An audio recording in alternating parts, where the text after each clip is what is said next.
Hi, and welcome back to Ignite Success, where we sit down with all kind of interesting people, business professionals, entrepreneurs, leaders, to hear their success story, to hear what they're doing all around town to inspire and motivate you. I'm Sherrie Clark, I'm your host, and today I am so excited to welcome my friend Mike Freed. Hi, Mike. So great seeing you again. Good to see you as well. Yeah. So, Mike, you are such an interesting person because you're like an attorney with Gunster Law Firm by day. I am. And a comedian by night. It's true. You're like one of the funniest people I know. You just crack me up. Thank you. I appreciate it. Humor's a useful skill. It's something I've always admired in others, both professional comedians and people that are just funny and good storytellers. And being a lawyer is storytelling as well. Oh, yeah. Not always funny, although humor is a nice way to diffuse the tension. And then at night I can just go be more creative and just be purely funny and see how that goes. I mean, you actually go to comedy clubs. I do. I did 2 shows last night. Oh, really? Where did you do them at? One at the Comedy Zone and one at a little place called the Justice Pub downtown. Oh, interesting. Do you use the same material or do you change up the material based on the venue? It depends. There's places like the professional venues where you're probably expected, particularly if you're opening for a national headliner, to do your best stuff. Sometimes it needs to be particular genre, maybe all clean or maybe a little edgier, depending on who you're working with. And then when I go to the bars and so forth, that's when you try out new stuff and see if it's funny or not. When somebody's had a few drinks, right? Yeah, I definitely get funnier and better looking when they've had a few drinks. Yeah. So, that's your nighttime job. You have a lot of fun. You do your attorney, your law stuff by day. What got you into law? Well, I joke and say I don't think I would have been good at anything else. But the truth is, I think my gifting was towards problem solving, relationship building, and even storytelling, although I had to learn how to do it. It's not like I was great at it initially. And those things, and just my love of language and writing, and frankly my lack of aptitude for science and math led me to be an English major, and then from undergraduate school to go into law school, and I really never stopped since then. There you go. So, you've got the law thing going on, you've got the comedian thing, you also have a podcast. I do. Yeah, tell us about the podcast. Yeah, so the podcast is called My First Rodeo, and everybody and their brother and sister has a podcast, and to some extent ours follows a common format, but it takes a little different twist. It's me and a co-host, and some guest co-hosts from time to time, interviewing celebrities, famous people, exciting and interesting people, talking not about what they're doing now or the pinnacle of their career, but the first time they did something. So, for example, we interviewed the play-by-play announcer on air for the Tampa Bay Rays recently, and we talked about his first major league game. We talked about how, as a kid, he would bring a tape recorder to the stadium, Memorial Park in Baltimore, and just sit in the stands and sort of do his own little play-by-play in the corner.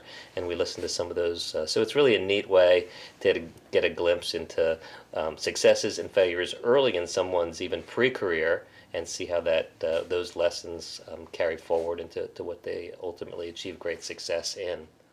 I listen, and it's like, even though you've got all these things going on, the one common thread is the communication and the storytelling, right? That's right. And the backstory.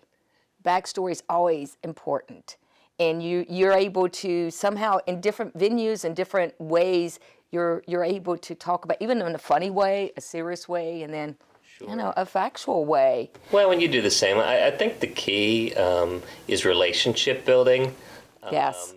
Whatever you're doing, whether it's one-on-one, whether it's to a group at a comedy club, whether it's to a judge or a jury, it's all about building a connection with someone where you can instill confidence in them, generally, and there's exceptions to every rule, but likability. I mean, you're going to laugh at someone if you like them. You're going to rule in their favor if you like them. You're going to give them business if you like them. There you go. And then authenticity. I can't stand up and do, whatever, Dave Chappelle's jokes.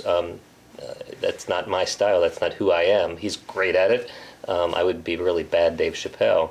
But I have a certain personality. I'm a parent, I'm a runner, I'm a comedian, I'm a lawyer, and I can bring all that to bear and people that have one or more of those things in common are going to say, oh, that resonates with me.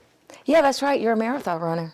I forgot all about that. Yeah, well, bringing all of your little components of your life, bringing it together and running, so you can think about all this stuff. it's definitely a quiet place to think and meditate, but there again, it's I became a runner only so I could fundraise for charity. It was just a good vehicle for doing that, and I've learned to run, and I enjoy running along the way. But it's all this really weird but related brand that's who I am, which hopefully connects with people. Yeah, yeah. Well, what is the best advice? That was one question I wanted to ask you. Through all of these things, you listen. What's the best advice that you've ever gotten from somebody? Yeah, I mean, I've gotten a lot of good advice. I think the best piece of advice I've ever gotten, and I've gotten it more than once and in more than one way. Sometimes I've gotten it indirectly from my own children, and that is, and maybe you've heard some version of this before, but it's people don't remember what you say, they remember how what you said made them feel.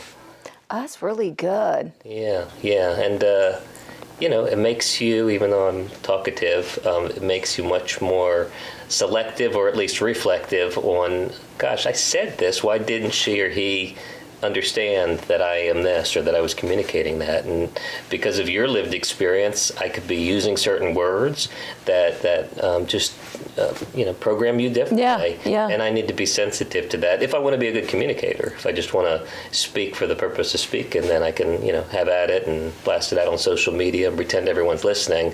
But if I actually want to move the needle in the public discourse or in a relationship, I need to understand how what I'm saying makes you feel, or try to anyway.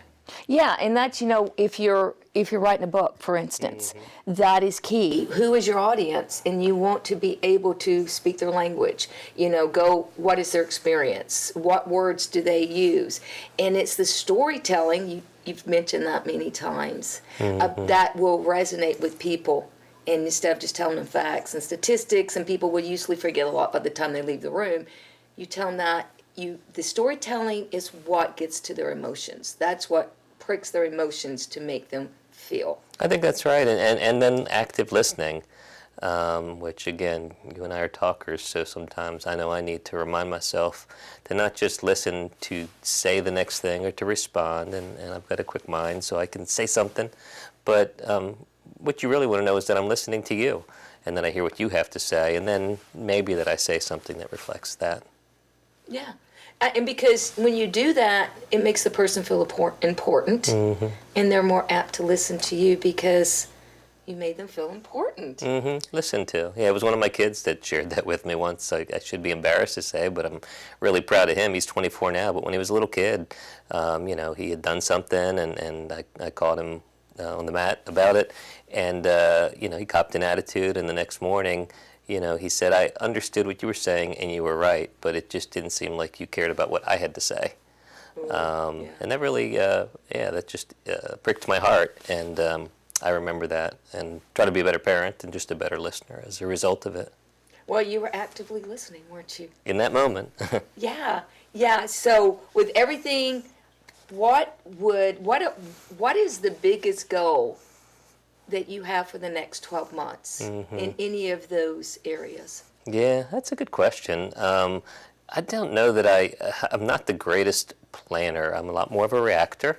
But God seems to bless me in that. I focus on what's in front of me. I focus on one meeting at a time.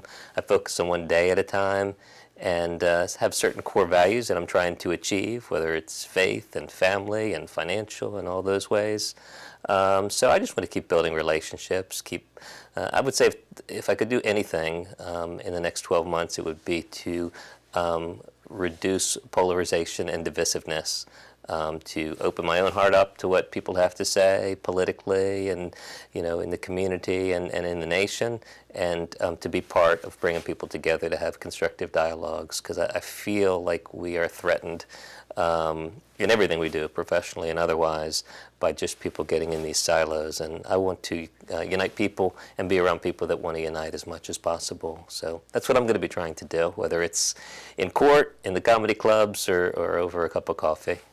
Yeah, I think focus is a big deal. I think because in this whole culture and society, we are so bombarded and stimulated by what's going on, our cell phones, our tablets, our computers. Yeah. So to be able to hone that skill of focusing down, I think that makes everything so, I don't know. I think that's what connects you. And people know, right? People know when you're focused on Yeah. them or if you're distracted. That's right. And that ability to focus is just a great skill. But I think it's one that we have to really work on doing. Yeah, and what a gift when you're with somebody and they're just paying attention to you. Right. Because it doesn't happen all that often. That's true. Mike, thank you so much for coming on to Ignite Success. It was a real pleasure. Love to have you back. Thanks for what you're doing, and thanks for having me. Yeah.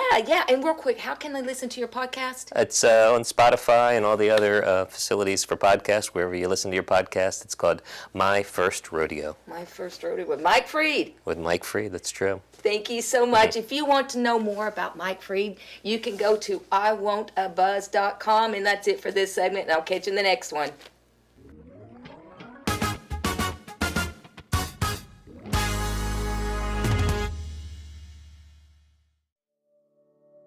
With Storehouse Media Group, we are an award-winning publisher, and we are everything books. We take an author who wants to write a book, whether it's with a concept, and we help flesh it out, develop it, or we will write the book for them, or we edit the book, or we publish the book, and we can market it to bestseller. All of the above. Everything books. That's what Storehouse Media Group is.